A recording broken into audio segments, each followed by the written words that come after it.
আছেন? আশা করি সবাই ভালো আছেন। তো আজ আমি আপনাদের সামনে একটি গুরুত্বপূর্ণ বিষয় আলোচনা করব ইনশাআল্লাহ।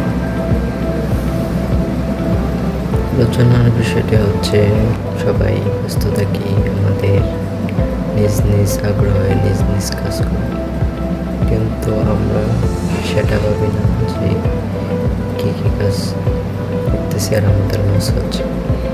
সেটা হচ্ছে জানার বিষয় এবং অনুধাবনের বিষয় এবং তা থেকে শুধরানোর বিষয়, যে সেই কাজ থেকে আমরা কীভাবে আরও ভালো আউটপুট নিয়ে আসতে পারি।